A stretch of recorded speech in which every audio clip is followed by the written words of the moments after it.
We have new episodes dropping every other week. You can find them early on Spotify, Amazon Music, Apple Music, or wherever you find your podcasts, or find the link below for our Megaphone landing page, and we will see you around the campfire. Hey, I'm Jess, And I'm Paul. and welcome to Campfire Ashes. Now gather round, pull up a log, and let me tell you a campfire story. You, Trevor yelled, ducking and dodging the shoes being thrown at him amongst more of his possessions. He got whacked in the arm by a carton of his cigarettes and let out a groan. Bitch is crazy. Stay the hell away from me, Trevor, Amy screamed from their apartment doorway, locked and loaded with a hiking boot in hand. I'm calling the fucking cops. Call the fucking cops then, bitch, he screamed back at her. You're the one assaulting me and throwing me out of my fucking hat. Ow! He didn't even finish his sentence before Amy whipped that boot right at his chest, knocking him back a step. Take your shit and tell it to someone who cares, Amy yelled. I'm sure Carmen will take you in. And with that, Amy slammed the door shut. Yeah, well, at least Carmen fucks me, you lazy bitch. Trevor spit on the ground, kicked the hiking boot Amy threw at him, and started walking. That dumb whore, he thought. Wouldn't have cheated on her if she put out. Her fucking fault. Trevor didn't have a car or a job, and he knew damn well his name wasn't on the lease to that apartment. He didn't have any legal ground to stand on, so with that, he decided he would go to Carmen and tell her how that awful Amy kicked him out and didn't even give him a chance to gather any of his things. He'd leave all that out in the parking lot and show up to Carmen's with nothing. It was the perfect plan. The only problem he had now was Carmen lived across town, and he had no money for a cab. Trevor would have to hoof it out on foot. The good thing about walking there was he could take a shortcut through the trail in the woods. If he took that, he could make it by sundown. He set off on his path and turned down the block to the woods. Walking through the woods, carefully stepping over rocks and twigs on the overgrown trail, Trevor thought his shortcut wasn't going to be that short after all. The sun was beginning to set over the tree line, making it hard to see the path that he was walking. He pulled out his phone and turned on the flashlight, noticing the red bar in his battery icon. Stupid bitch never plugged my phone in for this morning like she was supposed to. Fucking skank. As the sun set, with only his phone light to see, Trevor kept walking down the path in the direction he thought he was supposed to be headed. But Trevor was too prideful, and he didn't bother looking around to make sure he stayed on the path in the right direction. It wasn't long before the sun was down and Trevor was lost, cursing out Amy under his breath for putting him in this situation in the first place. Fuck me, he thought, traipsing through the trees.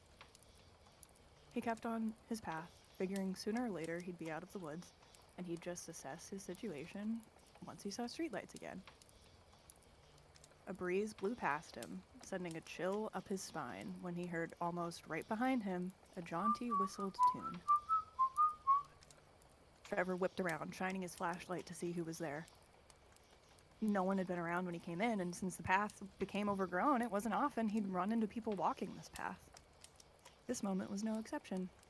No one was there. What the hell? He heard it again, right in his ear, and shot around to catch where it was coming from. Shining his light, still nothing and no one to be seen. Trevor took off running. Whatever or whoever this is, he wasn't sticking around to find out. He kept running toward where he thought was the right direction, and screamed as he tripped over a branch, dropping his phone before hitting the ground and rolling. He looked for the light of his flashlight just a few feet ahead, grateful his phone hadn't died yet. Another breeze blew by as he heard the whistling again, but this time much more faint and further away. Thank fuck, he said under his breath. Whatever that was must not have followed him when he ran. Trevor picked up his phone and brushed the dirt off his knees. As he stood up, light shining ahead of him, he saw it.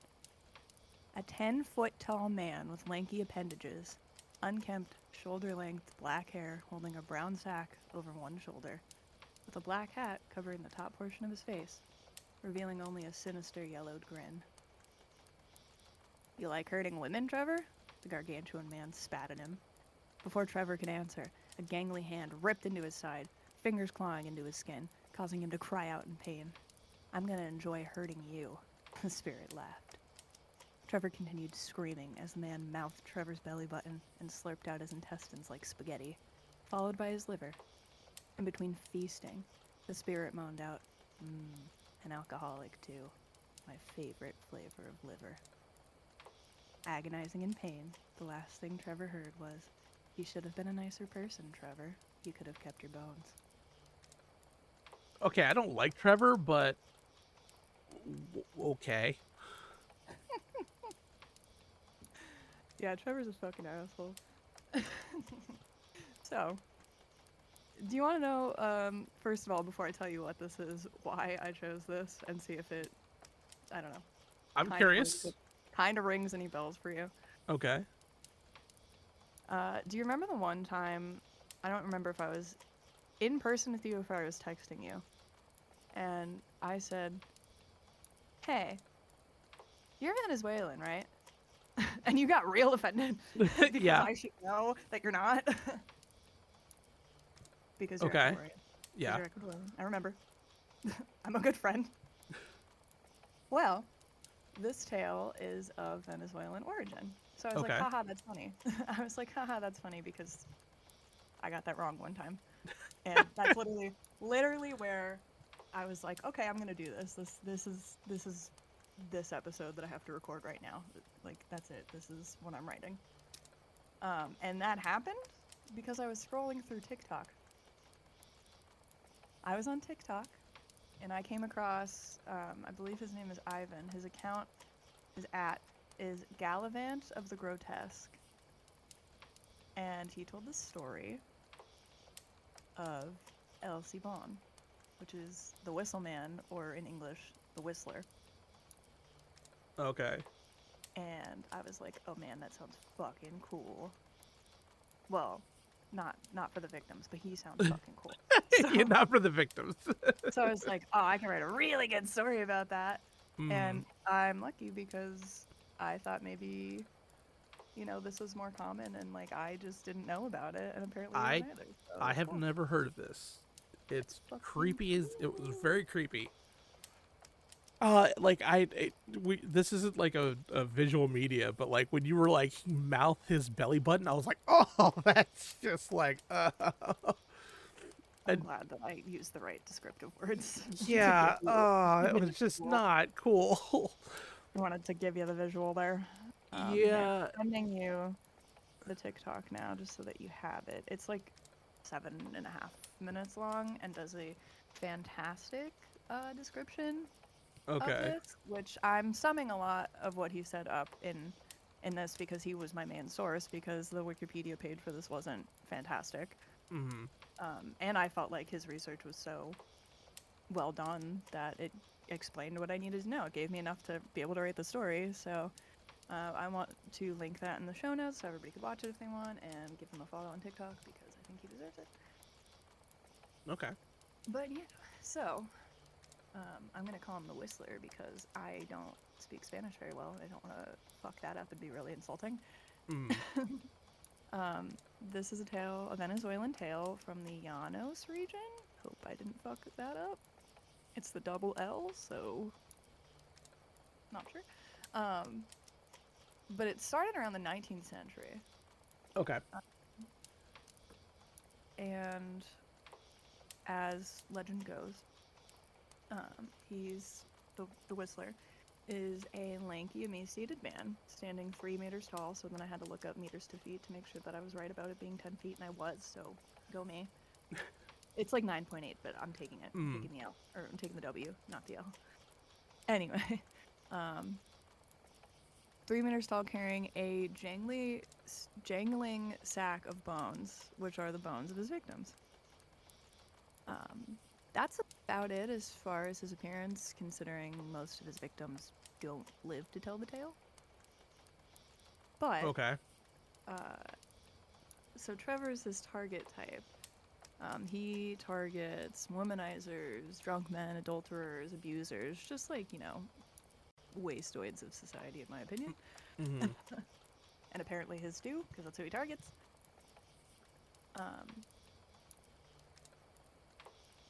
But what I found The Fun People Like, Society.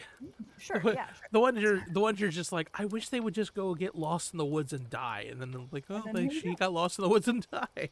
Exactly. I lost my place. That's what that pause was. So thanks for coming in with that. So as per my story and as per the legend, if you hear the whistle close to you, it means that he's actually far away. But if you hear it far away from you, he's like right on top of you. You're dead. Like you really don't, like, that's it. You're screwed. Oh, Like, that's you barely have- horrifying. Yeah, like you barely have enough time to look at him. So if you hear it far away, you're screwed. He, to, take out his victims, slightly different than my story, but the legend has it that he bludgeons them with a stick. And then Okay. he sucks out their bones and organs through the belly button. So even the bones are coming out the belly button. Oh, And okay. he keeps those in the sack that he carries, but he just consumes the organs, like, right there, raw, fresh meat. Mm. No specificity on which organs, so I'm assuming all of them. Why make him choose, you know? Yeah, I mean, if you're gonna do it, like, if you got that kind of suction, you're probably taking you're probably taking everything out. Yep, he's like, you know what? Fuck it. You're a waste, and I deem you a waste, so I leave nothing besides your carcass, your shell. But the skin is an organ, so, like, does he leave anything? He takes all the bone. That's your Hey, dog. no, but hey, this is perfect. He's segueing into my next point. Okay. He's defending you and the family from Elsie Bone. Not that you and your family deserve it, but Okay. other than targeting those people, if it's raining, the Whistler will look for shelter under a porch to sit and count his bones and wait out the storm. So the legend has it that if someone in the house hears the rattling of the bones, that's fine. Everybody's good. He'll disappear after the rain. Your whole house is safe. It's all good. But if you don't hear it, just a single person, like, you don't even have to necessarily, like, acknowledge it to anybody. Like, you could be sitting alone in your house and you hear it and you're just like, oh, I hear the bones outside. Must be this guy. Cool. He'll, you're safe, you're good. But if you don't hear that at all, he's there, you don't hear it, somebody won't wake up the next morning. Oh my God, that's. So, like, he mostly targets these people, but if it's raining, like, everybody's kind of screwed. But the reason that I said your lovely dog is I love him. That wasn't sarcasm. I really do love him. The reason that I said he must be defending you guys is because there are 4 ways, if you hear the whistling, that you can defend yourself. If you hear it off in the distance. Or not in the distance, sorry. I'm assuming one of them is a Yes, you dog. heard it close to you. Yeah, so the first one is you can just say the name of his dog, which is Toreko. You have to say it out loud, you can't think it. The second one is bark like a dog. Okay. So he's defending you. Good boy. The third is snap a whip, and the fourth is show him a chili pepper. Okay. I know, it sound like all of them sound Yeah. like really random, and it's like, what does that have to do with literally anything? Well, I'd imagine like 19th century Venezuela, like the idea of having a whip around you would probably be a thing. Like maybe there's a thing. Like I don't know the region or anything like that. So maybe they have horses a lot, or maybe they're farm workers. So there's a possibility of like having a whip around you at least a little bit more frequently than it would be like New Jersey or Pennsylvania. For casual, you know? Yeah. Just showing him a chili pepper though, that's a little bit tougher to do. Well, I'll get into the reasons for that. Okay. I can't believe he rushed me. He jumped the gun. If he waited 5 more minutes to bark, it would have made sense. So there are several iterations for the backstory. They all end the same way, but they start differently. I don't know, so it's mostly Venezuelan, but it does have Colombian origins as far as being in the 19th century and like word of mouth, like oral telling of the story. So I'm not sure which one of these There's 3 or 4, so I'm not sure which one of these is specific to what region. But one of the versions tells of a boy who was to become the Whistler killing and eviscerating his dad the way that he does his victims, just because. You know, why not? No reason. But then when his grandfather finds out, he ties him to a tree and whips him in the back. And then, you know, to further the point of, hey, you fucked up, he soaks his wounds in a mixture of boiling water and chili peppers. So that's why he doesn't like chili peppers. And then, since that, you know, just hurts him, but doesn't kill him, he unties him from the tree and throws him to his own dog, who bites at his ankles, and curses him to spend his eternity roaming around with his dog nipping at his ankles, carrying around a sack with the bones of his father as eternal punishment for his crime. Okay, that's creepy as hell, but at least it makes sense. Like, there's a lot of stuff that we've done. Like, this boy just decides to kill his dad and eat him. Yeah, at least it all like ties together. Like, some stuff it was just like, why does this work? And it's like these all very much make sense. So they all give the explanation of, you know, the 4 reasons or ways to keep him away and to not die. But the thing I don't like about this version is just that supposedly it's like, oh, he just kills his dad for whatever reason. Like, there's no reason for it. Like, he's just an evil person and he kills his dad. And, you know, I don't know. I would like to believe that the Whistler's like, you know, like a vigilante of justice and isn't a bad person. Like an avenging spirit kind of thing. So maybe his dad was like a piece of shit also. Or at least that's the hope. Well, so in another story, he brings home a girlfriend, and his dad is super judgmental, and he's like, oh, she's a whore. So to prove his point that she's a whore, he assaults and kills her, because he's a fucking dickhead. And then the boy is like, oh, hey, that was fucked up. So then he retaliates against his dad by killing him and eating him. And then the rest of the story goes as you just heard. Okay. Yes. So in that version, I like that version. The only thing that both of those stories don't really explain is why do you whistle? You know, where's the whistling coming from? You know? There's a third version of the story where the boy just is like, hey, you know what would be really great for dinner? Animal entrails.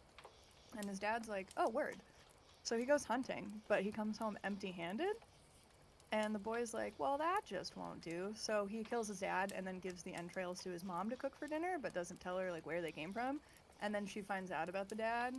So she runs to tell her father-in-law. And then the mother and the grandfather beat him to death and curse him. And then the rest goes the same.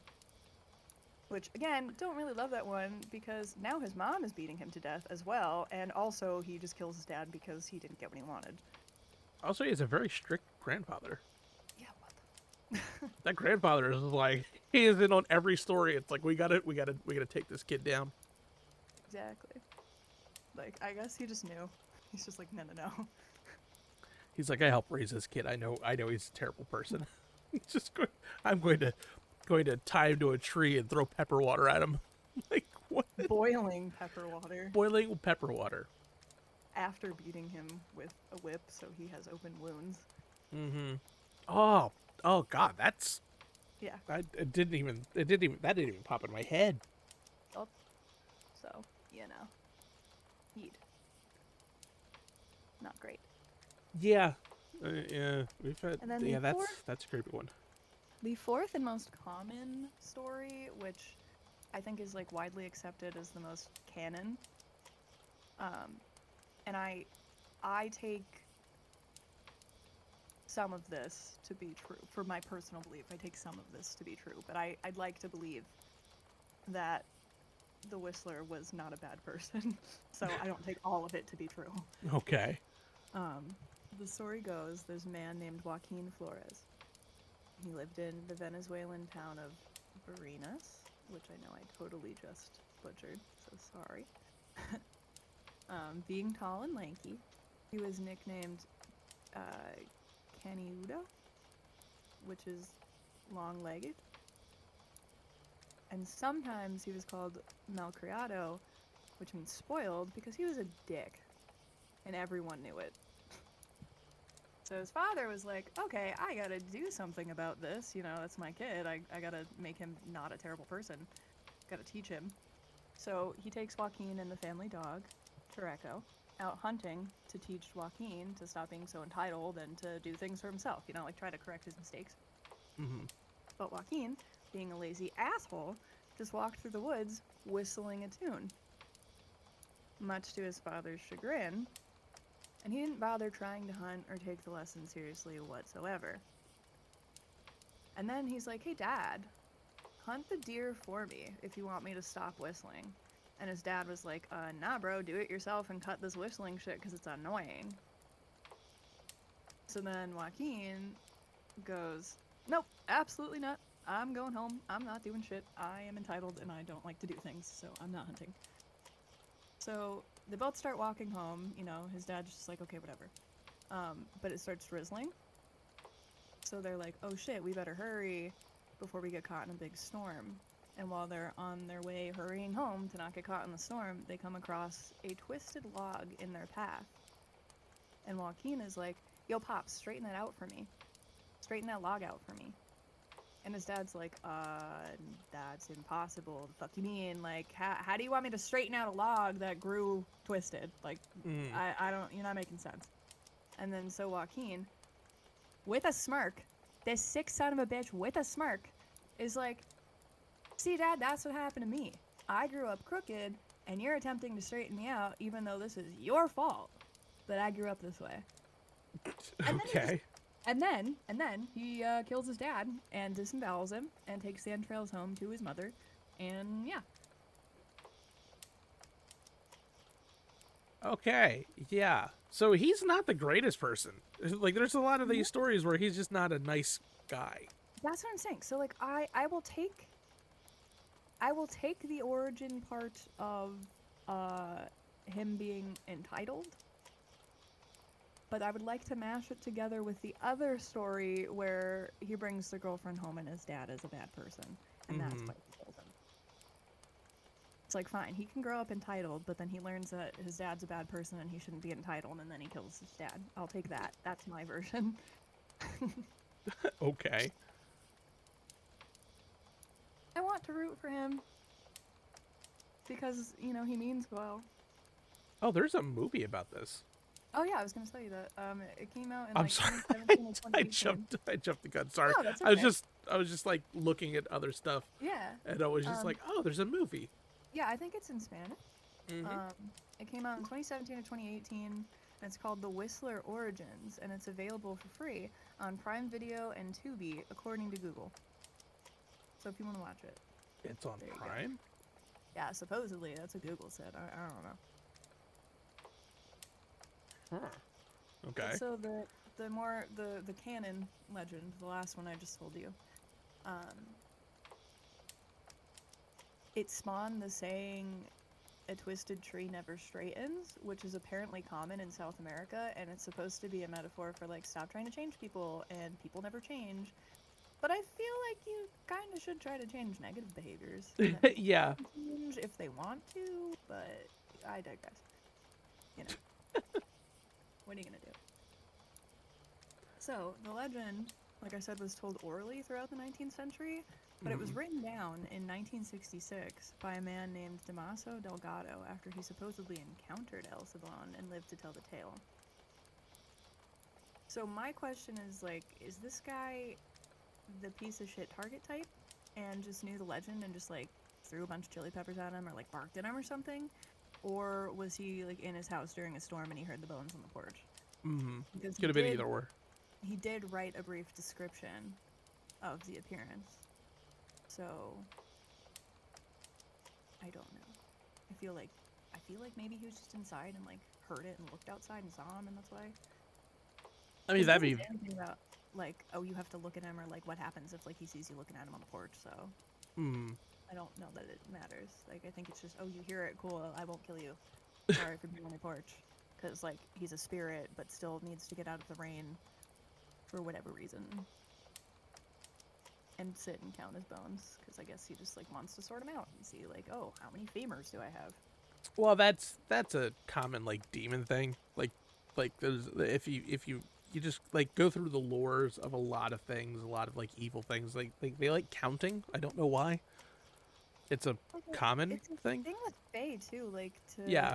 distract them.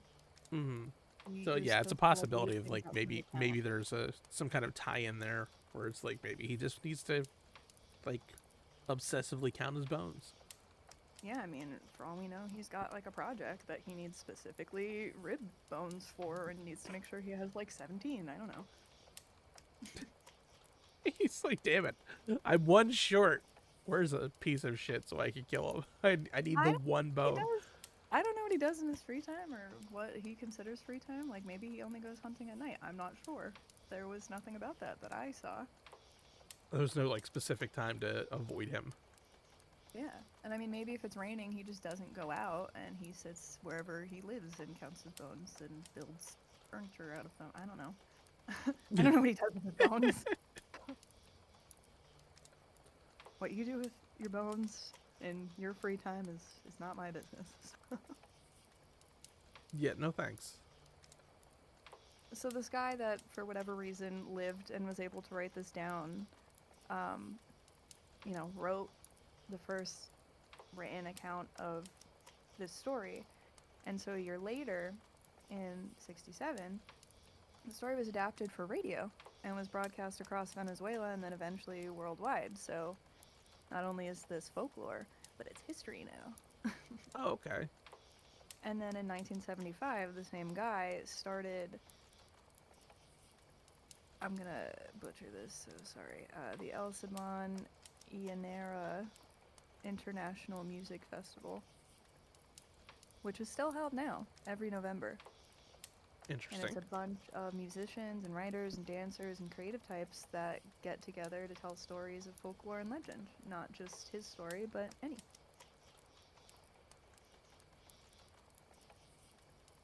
And so that was the tale of the Whistle Moon. That's really that's interesting. Like I now need to go and like ask my mom. It's like, hey, do you know this? Do you know what this guy is? Because I'm curious. Because I mean, Venezuela is not too. I mean, it's not too far. Like like South America has a bunch of like they might have like a version of it in Ecuador that they might know, because like I mean, it's Venezuela, Colombia, it's not that far away. Yeah.